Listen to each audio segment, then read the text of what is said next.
Ah, that little light on your dashboard, the dreaded check engine light.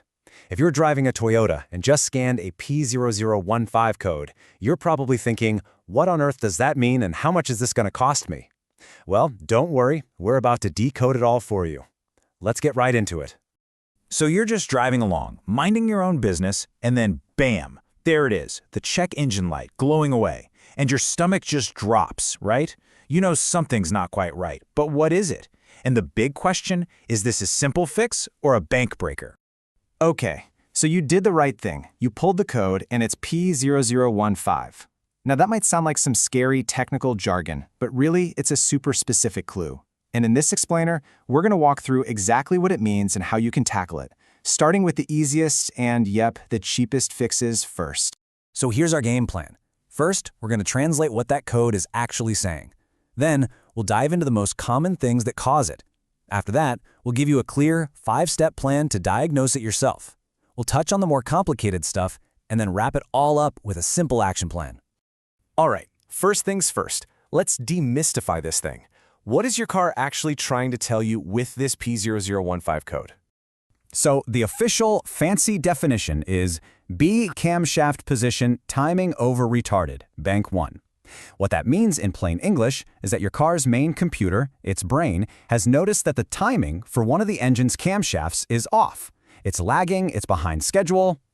Let's break that down even more. That B just tells us we're looking at the exhaust camshaft. Over retarded, well, that's just a technical way of saying it's running late. And bank 1 points to the specific side of your engine where cylinder number 1 is. See? Your car is actually giving you a pretty precise map of where to look.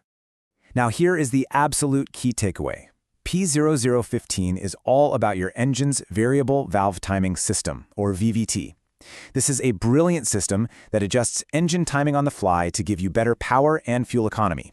But, and this is the part you really need to hear, it works using engine oil pressure. And that means this problem almost always points back to your engine oil. So now that we know what the code is telling us, let's figure out why it's happening. We're going to line up the usual suspects, starting with the number 1 most wanted culprit. Just look at the top of that list, in bold for a reason. Low, dirty, or the wrong kind of engine oil. Seriously, this is the cause like 9 times out of 10. That VVT system has tiny little passages that get clogged super easily by old, sludgy oil. After that, we start looking at the electrical bits, like the oil control valve, or VVT solenoid, and its wiring. Way down the list are the much scarier and much less likely mechanical problems. Okay, so you know the possible causes. Now for the important part. What do you actually do about it? Here's your action plan, and we've designed it to save you time and money by starting with the easy stuff first. Here's our path. Step 1 is non-negotiable. You absolutely have to do it first. Check your oil. If that looks good, then we'll check the wiring going to the oil control valve and then the valve itself. If all that checks out, we can look at the camshaft sensor. You'll notice we are deliberately leaving the big mechanical repairs for last, because honestly, they're rarely the problem. And I really want to hammer this point home. I mean, listen to this quote from one of our sources. Before you even think about buying a part, before you even pick up a tool, pop the hood and pull out that dipstick. Is the level right? Is the oil clean? Just answering those 2 questions could fix your problem right then and there. All right, let's say your oil is perfect. The next likely suspect is that oil control valve, the VVT solenoid. And here's the good news, it's usually a pretty cheap part. We're talking somewhere in the $22 to $50 range. It's so common for this part to fail, and it's so affordable that a lot of folks just go ahead and replace it, instead of spending time testing it. So what if? What if you've checked the oil, you've checked the solenoid and its wiring, you've even checked the sensor, but that pesky light is still on? Well, now it's time to consider the less common, more mechanical possibilities. Yeah, this is where things get a bit more serious. A stretched timing chain or belt means the actual physical timing of the engine has slipped out of sync. That's a huge deal, because the chain is what keeps the top and bottom halves of your engine moving together perfectly. The other possibility is the VVT actuator, which is the actual gear on the camshaft. This is exactly why we make sure all the simple stuff is ruled out first.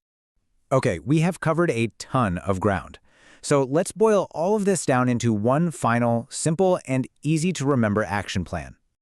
Here it is, your whole diagnostic process in 3 simple rules. Rule 1, oil first. Always start there. Rule 2, components next. Check those simple electrical parts, the wires, the sensors, the solenoid. And rule 3, mechanical last. You only go digging into the timing chain or actuator after you've proven everything else is okay. And that brings us to the final and maybe most important thought. We've just spent this whole explainer showing how this P0015 code is almost always tied back to your engine oil. So, what do you think is the single best thing you can do to stop this code from ever showing up in the first place? You got it? Regular, on-time oil changes with the right kind of oil. It's the cheapest insurance you can possibly buy for your engine's health.